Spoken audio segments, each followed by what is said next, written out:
graduate of Archbishop Hall in Missouri, covers LSU athletics for Gannett News Services and newspapers all over Louisiana. Louisiana Sports Writers Association columnist of the year a couple of times, Associated Press Sports Editors National Feature of the Year winner, Sports Writer of the Year this past year. LSU will host Arkansas Saturday at Tiger Stadium at 6:15. Please give a warm greeting to the Lawn Sports Foundation Quarterback Club. Welcome to Glenn Guilbeau. Glenn?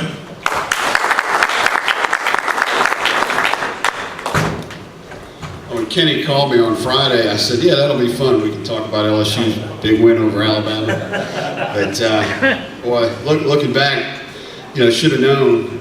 I did a story 2 weeks ago on the front seven at Alabama and how Coach Saban was talking about how it's the most depth he's ever had at that position. They rotate 15 people, and, so I should have took that more into account. I picked LSU to win 24-20. I didn't think, I knew they'd slow down Fournette a little bit, but I didn't think they'd hold him to 30 yards. I thought it'd be more around 80 or 90, and then the game started to look like that 21-0 game in the Superdome for the national championship. But LSU got it together in the second quarter with the more of a spread attack, and they quick snapped, and they put in some late subs, which really that irritates Coach Saban, and that's the way to beat him. Because he tried to get the substitution rule changed a couple of years ago, because that's when he started losing to Texas A&M and people like that. And I think LSU would have had a chance if they could have kept doing that. They tied at 10-10, but then that critical interception in the third quarter by Brandon, he overthrew a guy and underthrew another. He had two guys open and he missed them both. And that was intercepted, and really Alabama just kept the ball the rest of the game. But if you look at the history, Alabama is just LSU's big brother. I mean, LSU they get to where they're pretty good, and then Alabama just slaps them back down. And it's amazing. That's happened 5 times now since 1964. LSU went into the Alabama game undefeated late in the season, like in November, and they lost in 64, 72, 73, 2011, and this year. So, LSU spends a lot of time trying to get the SEC to change the permanent opponent schedule so they don't have to play Florida anymore. They beat Florida.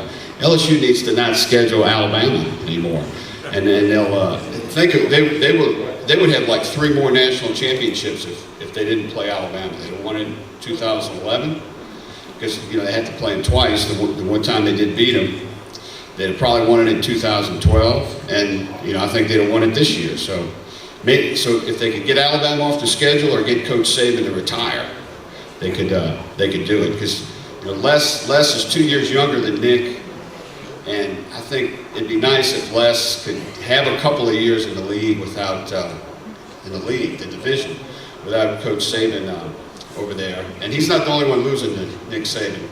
Everybody is. So it's just tough, I grew up in the 70s, Alabama was king, and they're king again, so it's tough. But I do think LSU will have a chance next year against the Tide. It's really LSU, almost this whole team will be back next year. Fournette's a junior, Brandon Harris is a junior, Dupree's a junior. They're going to have 3 starters back on the offensive line, so they'll be good again. And they have played Alabama closer at home than they have on the road. But it's amazing what's happened with the Alabama series, because when LSU finally started beating Alabama was when Nick Saban was the coach at LSU, and Alabama was going through some bad hires, really, with Mike Dubose and Mike Shula, and he beats them 4 out of 5, and he leaves to go to the Dolphins. Les comes in, beats him in 05, beats him in 06, and then Saban comes back, and Les actually beat him 3 of the first 5 times they played, which is more than as many times as anybody has beaten Saban. Spurrier's beat him 3 times. Joe Tiller at Purdue beat him 3 times. Other than that, the only one who's beat him that much is Urban Meyer. But just lately, they're kind of snake bit. So hopefully Alabama can win the national championship this year and motivate Nick to retire. And it'll be a lot more fun in the league. But But any questions on LSU or? Can I ask one? Yeah. Am I allowed? Yes, Doug. What do you think this means for Leonard Fournette's Heisman chances? Boy, he was leading in the USA Today poll that I participated in, and he fell out this past week. Derrick Henry, imagine that, took over. But I think it really did hurt him. I was talking to Scott Raveley about that, and he's busy with the Heisman Trophy voting as well. But there's a chance where he could have, 3 really good games and get back in it, because they have short memories, the voters, and I think he'll have I'm sure he'll have 100-yard games against A&M and Ole Miss, because they're not that great on defense. Arkansas, maybe so, but yeah, that was just a killer loss, because it ruined the national championship and the Heisman Trophy, possibly in one game, and another loss to Big Brother. Anybody else? Yeah. City let down. It seems like every time we play Alabama, the next week we have a letdown, and this team still has a lot to play for. So, look, if Alabama loses Mississippi State, we can still win the division. I mean, that's wishful thinking on my part. But yeah, and they still have to go to Auburn, and Auburn's looked bad this year, but they looked a little better this past week. I think Mississippi State has a better chance of beating Alabama. They're kind of lying in the woods there. That might be interesting to watch that game.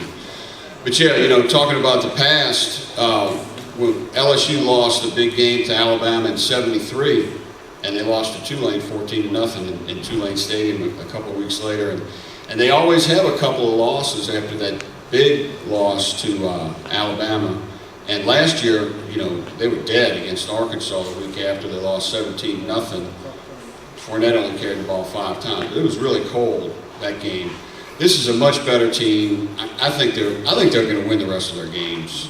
I think they'll be fine against Arkansas. So I think they'll recover from that, and they'll still go. If they can win out, even if Alabama wins out, they're going to go to a really nice bowl, I would think.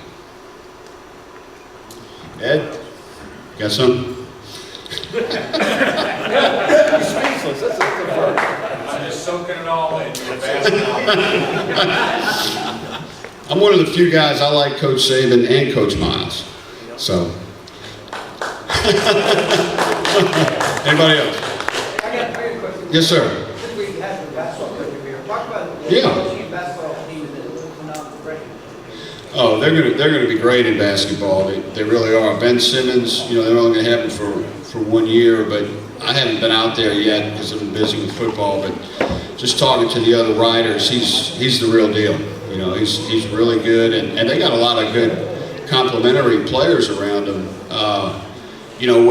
When they had Shaquille O'Neal at LSU, he was there 3 years, and maybe one of those years they didn't really have a good cast with him.